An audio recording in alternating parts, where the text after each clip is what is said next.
Senadores comentam em plenário a vitória de Jair Bolsonaro no segundo turno das eleições. Comissão de Assuntos Econômicos aprova decreto legislativo para derrubar patente de remédio norte-americano para o tratamento da hepatite C. E Comissão de Direitos Humanos discute a situação de refugiados no Brasil. Destaques desta edição do Senado Notícias.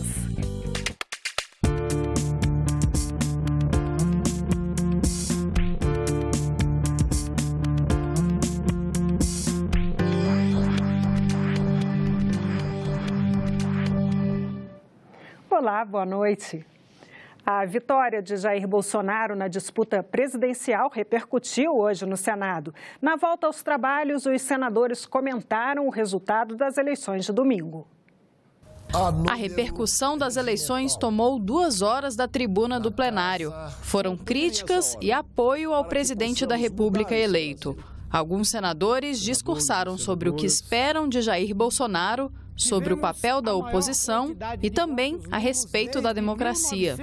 Eu espero que o bom senso, que o respeito ao direito de ir e vir, de opinião, de expressão, o direito que todos possam se expressar, seja aqui, seja na rua, seja em reuniões, seja apoiando o governo ou contra o governo, porque a democracia é isso. Nós não podemos dizer não a este país que espera tanto de nós. Espera do presidente eleito, mas espera também de uma oposição responsável que seja capaz de fiscalizar adequadamente, não com a sua narrativa, mas adequadamente, para que nós tenhamos um futuro melhor.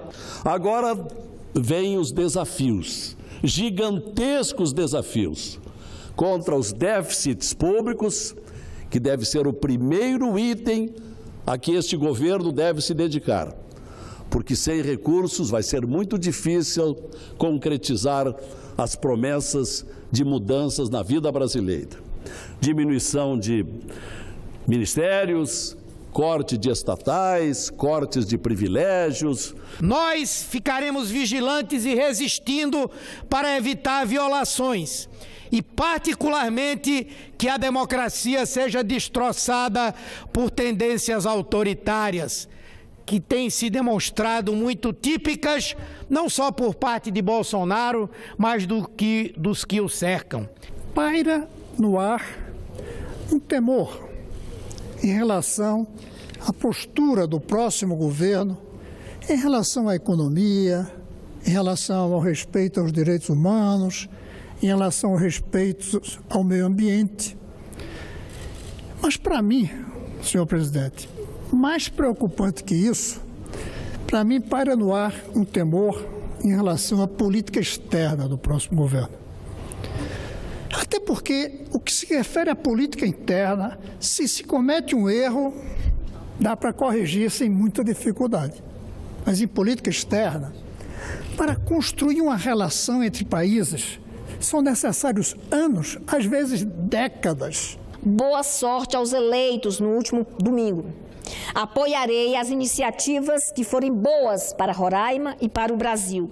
E continuarei firme até o final do meu mandato e depois dele, como cidadã, na defesa dos direitos dos roraimenses e dos brasileiros. A possibilidade de votação de temas polêmicos, como a reforma da Previdência e o projeto que permite ao governo vender o direito de exploração do excedente de barris de petróleo, chamado cessão onerosa, foi comentada hoje pelo presidente do Senado, Eunício Oliveira, e o líder da minoria, senador Humberto Costa. E a reforma da Previdência ela está paralisada na Câmara porque a Constituição Federal assim determina. Há uma intervenção em um Estado brasileiro. E essa intervenção em um Estado brasileiro proíbe trâmite de PEC, de alteração na Constituição Federal, enquanto persistir a intervenção no Rio. Tem um requerimento de urgência para uma outra matéria que o governo está querendo, que é o cessão onerosa. Não vai entrar? Não sei, ela não está na pauta. Tem um requerimento de urgência e esse requerimento de urgência eu vou colocar em votação se houver pedido por parte do autor do requerimento. A intenção da oposição é de não aceitar de forma alguma que temas como reforma da Previdência, a cessão onerosa do pré-sal, que nada disso venha a ser discutido e votado. Nós tivemos uma eleição, houve uma mudança profunda da composição política dentro do Senado Federal e nós estaríamos usurpando o próprio direito daqueles que foram eleitos de definirem essa questão. Além disso, nós temos que resolver uma outra questão anteriormente, que é o decreto de intervenção no Rio de Janeiro. Para se votar qualquer proposta de emenda constitucional, seria necessário suspender a intervenção para que essa matéria tramitasse. Então, eu não consigo ver objetivamente condições de que isso aconteça. A Comissão de Assuntos Econômicos aprovou o decreto legislativo que suspende a patente de um medicamento norte-americano usado no tratamento da hepatite C. Os senadores aprovaram também projeto que muda regras de parcerias público-privadas. Entre as mudanças sugeridas pela proposta aprovada na comissão está a possibilidade de o poder público pagar à empresa concessionária um percentual da receita estimada no contrato. Funcionaria como uma espécie de seguro para que a concessionária não tivesse que repassar custos para as tarifas em caso de queda na demanda pelo serviço. O projeto prevê também a possibilidade de redução gradual ou total da participação do poder público, se as receitas obtidas pela empresa concessionária ultrapassarem as expectativas. É uma proposta extremamente equilibrada do ponto de vista da visão, tanto da diminuição do risco do parceiro privado no empreendimento, quanto quando há excesso de demanda, você poder compensar o poder público, o poder concedente, reduzindo a contraprestação pecuniária e, em alguns casos, aumentando a outorga ou mesmo reduzindo tarifa em benefício do consumidor. Os senadores aprovaram também um projeto de decreto legislativo que suspende uma decisão do INPE, Instituto Nacional de Propriedade Industrial, de conceder patente a um medicamento fabricado nos Estados Unidos e usado por pacientes com hepatite C. Com isso, ficaram proibidas no Brasil a fabricação e comercialização de uma versão genérica do remédio. As pessoas estão tratando com genéricos e o índice de cura é de 95%. Portanto, o remédio apresenta resultados, esse genérico foi aprovado pela Anvisa, portanto, está regulamentado dentro do Brasil, está testado, aprovado. Não tem sentido se parar de produzir um remédio mais barato para comprar um remédio mais caro americano. Os senadores aprovaram também a convocação do ministro da Indústria e Comércio, Marcos Jorge, para explicar a concessão da patente ao remédio norte-americano pelo INPE. No mundo existem atualmente cerca de 25 milhões de refugiados. O Brasil tem sido o destino de muitos. Em 2017, solicitaram refúgio ao Brasil mais de 30 mil deles. A maioria venezuelanos, cubanos e haitianos. Uma audiência pública na Comissão de Direitos Humanos discutiu o assunto nesta terça-feira. As migrações internacionais foram um dos temas do debate. Segundo a Organização Internacional para as Migrações, vinculada à ONU, 258 milhões de pessoas vivem fora de seus países. 150 milhões trabalham, 5 milhões estudam e 25 milhões são refugiados. Para o futuro, temos que entender que, em função da economia dos países, dos acontecimentos políticos, etc., esse ciclo da migração vai continuar. Não é uma novidade. E vai se ampliar, porque hoje em dia temos, infelizmente, uma desigualdade mais forte entre os países. Essa desigualdade socioeconômica vai conduzir muitas pessoas a tomar a decisão de migrar para encontrar condições de vida melhores. O representante da ONU comentou a migração de venezuelanos para o Brasil. Mesmo se, obviamente, há tensões por causa dessa presença e das dificuldades encontradas, temos que, mais uma vez, reconhecer que o povo brasileiro teve essa capacidade de acolher essas pessoas. E não somente as pessoas do Roraima. Agora, com esse esse plano de interiorização, temos também um impacto muito grande em vários estados, municípios do Brasil. Pessoas de outros países também migraram para o Brasil recentemente. Elas sugerem medidas para melhorar o acolhimento. Quando eu vou receber um imigrante, ele traumatizado, ele saindo da guerra, ele saindo de... Então, como é que eu acolho ele sem cuidar a adrenalina cerebral dele? Isso não está acolhido no projeto. Eu acho que a gente tem que ter gente preparadíssima para isso. E temos um montão de jovens se formando em psicologia sem trabalho no Brasil. Os migrantes em alguns locais do Brasil, dizem os participantes da audiência, encontram dificuldades, como em Porto Alegre, onde a Justiça mandou desocupar uma área onde viviam 70 famílias de haitianos. Estão em situação de vulnerabilidade, estão em situação de rua, morando em locais subhumanos, desumanos, porque são peças alugadas por 600, 700 reais, de peças de 3 metros, 2 metros, com 6, 7 pessoas junto. A ONU diz que a migração não deve ser mal vista, pois pode ser um instrumento de redução de desigualdades. Por ano, os migrantes internacionais transferem 466 bilhões de dólares para seus países, 3 vezes mais do que a assistência oficial para o desenvolvimento. Esse é um assunto que tem que ser debatido, discutido, acolhido e resolvido na linha dos direitos humanos, né? Para que ninguém seja tratado de forma truculenta, desrespeitosa, ou simplesmente barrado, jogado no caminhão ou no ônibus e obrigando ao retorno sem que haja uma solução na linha que Vossa Excelência coloca muito bem, da conciliação, do entendimento e do acolhimento.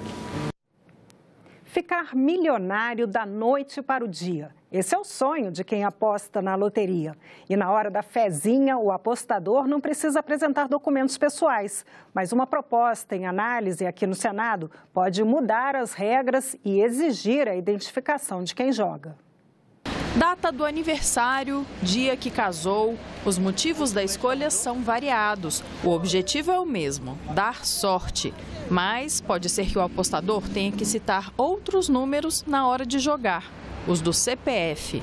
É que um projeto em análise no Senado Federal define como obrigatória a identificação.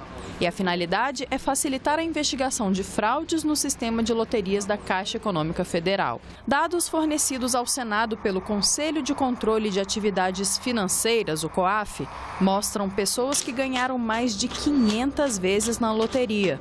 O relator da proposta que tramita no Senado lembra ainda outras fraudes, como o desvio de mais de 60 milhões de reais em bilhetes premiados. E ressalta que o projeto vai combater esse tipo de situação. Isso vai ajudar muito a própria Caixa, e não só a Caixa, mas também a Receita Federal, que você combate realmente a lavagem de dinheiro através desse processo. E a grande vantagem é que, se ele eventualmente perder o bilhete, a Caixa Econômica, sabendo o número do CPF, já localiza a pessoa e até 30 dias pode localizar e avisar. Mas, para o coordenador de fiscalização das loterias, a lei não trará mudanças na segurança contra as fraudes. A Secretaria hoje adota as melhores práticas mundiais em relação à segurança e principalmente no que tange à lavagem de dinheiro. Existe o COAF, que é o órgão do governo responsável pelas ações atinentes ao combate à lavagem de dinheiro e que já obriga, pela Lei 9.613, de 98, a prestar todas as informações no que tange aos jogos lotéricos. O projeto de lei também obriga as administradoras de loterias a publicarem na internet até 90 dias depois do sorteio o nome, o CPF e o endereço dos vencedores dos prêmios, o que não está sendo bem recebido pela população. Divulgando só o estado onde a pessoa já vive já é um perigo, né? As pessoas já correm grandes riscos. Chama muita atenção das pessoas, de ladrão, dos malfeitores, né? O relator do projeto diz que é possível aumentar o número de informações para os órgãos de controle apenas com o registro do CPF no momento da aposta. Ele afirma que a publicação dos dados dos ganhadores traria mais danos que benefícios para a sociedade. Esse é um risco muito grande, né? Você calcula, se todos os ganhadores tiver publicado o seu nome, seu endereço, seu CPF e todos os dados, o risco que tem para a família. É sempre melhor sobrar do que faltar. Com essa justificativa, o brasileiro desperdiça os alimentos. Uma pesquisa mostrou que a busca pelo sabor e a preferência pela fartura são os principais motivos para jogar comida no lixo. 40 quilos por ano. Este é o número de alimentos que cada brasileiro joga no lixo. E a pesquisa, realizada pela Embrapa, em parceria com a Fundação Getúlio Vargas, alerta: o desperdício é feito por toda a população. O problema é um problema que vai da classe A à classe E, em todas as regiões do Brasil, em todas as faixas de idade, né? Em todos os tamanhos de domicílio, então domicílio com uma pessoa, com mais de 5 pessoas, todos esses dados sociodemográficos se mostraram, em todos eles acontece o desperdício. E a dupla queridinha dos brasileiros figura entre os itens mais desperdiçados pela população. O arroz e o feijão somam 38% do que é jogado fora. Mas o que mais surpreendeu os pesquisadores foi a carne bovina. O item, caro no bolso do brasileiro, também tem ido para o lixo. Mas tem gente que já aprendeu a importância de não desperdiçar. José Ribamar tinha o costume de jogar frutas e verduras no lixo, mas hoje mudou de atitude. Eu não tinha consciência, assim, eu não tinha esse conhecimento de hoje, né? Então, quando eu vim raciocinar, que eu também já passei necessidade, a gente de família pobre, lá do Piauí, então eu não jogo nada fora mais, eu faço questão de doar para alguém que precisa mais do que eu. Atitudes como a de José são repetidas por quem quer evitar jogar alimentos no lixo. Caso desta rede de supermercados, que fez uma parceria com o Programa de Combate à Fome e ao Desperdício. Hoje o combate ao desperdício é o nosso maior foco dentro do supermercado. Hoje a gente já buscou, no intuito de reduzir essa questão das percas, a gente chegou a fazer um contrato ou uma parceria, vamos dizer assim, com o programa Mesa Brasil do SESC, onde aqueles alimentos in natura que estão perfeitos para o consumo, eles não são mais vendidos, mas para o consumo ele está perfeito. A gente hoje, ao invés de jogar fora, a gente faz doação onde serão beneficiadas as instituições carentes. O desperdício de alimentos também impacta na economia e no meio ambiente. Dicas não faltam para reaproveitar os alimentos. Eu que aproveitava como casca de banana, tomate, pimentão, essas coisas a gente faz para adubo das plantas. Eu faço sopinha, eu faço mexido, ou então eu faço uma torta, né, de legumes e acrescento o restante das coisas. Eu faço muitas coisas. E nós ficamos por aqui. Você pode rever as reportagens desta edição na nossa página na internet, senado.leg.br/TV. Muito obrigada pela companhia. Continue sintonizado aqui na TV Senado.